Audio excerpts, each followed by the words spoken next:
టాలీవుడ్ ఇండస్ట్రీలో 69 ఏళ్ల వయసులో కూడా ఈ రోజుకి కుర్ర హీరోలకి గట్టి పోటీ ఇస్తూ వరుస సినిమాలతో దూసుకెళ్తున్నారు మెగాస్టార్ చిరంజీవి గారు. ప్రస్తుతం ఆయన నటిస్తున్న సినిమా పేరు విశ్వంబర. ఇది చిరంజీవి గారి కెరీర్లోనే 156వ సినిమా.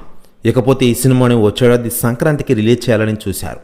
కానీ కొన్ని అనివార్య కారణాల వల్ల ఈ సినిమా మేకి షిఫ్ట్ అయిన విషయం మనకందరికీ తెలిసిందే.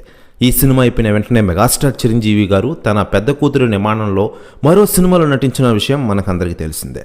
ఇకలా ఉండగా మెగాస్టార్ చిరంజీవి గారిని కలనాటికి అలనాటి హీరోయిన్లు మరియు మాజీ మంత్రులు వస్తున్న విషయం తెలిసిందే. తాజాగా మెగాస్టార్ చిరంజీవి గారి ఇంటికి తాజాగా రోజా గారు చేరుకున్నారట. చిరంజీవి గారు షూటింగ్తో ఉండడంతో పర్మిషన్ ఇవ్వలేదని తెలుస్తోంది. ప్రెస్ న్యూస్ కూడా తెగ వైరల్ అవుతోంది ఆంధ్రప్రదేశ్ రాష్ట్ర రాజకీయాల్లో మరియు తెలుగు ఇండస్ట్రీలో. మరోవైపు మెగాస్టార్ చిరంజీవి గారు రోజా గారు కొన్ని హిట్ సినిమాలో నటించిన విషయం మనకందరికీ తెలిసిందే.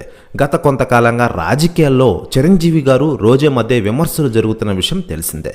దీంతో చిరంజీవి గారిని రోజా గారు మళ్ళీసారి మీట్ అవడంతో ప్రెస్ న్యూస్ కూడా తెగ వైరల్ అవుతోంది తెలుగు ఇండస్ట్రీలో.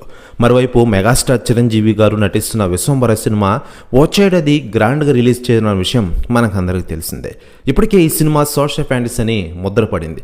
మరోవైపు డైరెక్టర్ వశిష్ఠ ఈ సినిమాని అత్యంత అద్భుతంగా తీర్చిదిద్దుతున్న విషయం తెలిసిందే.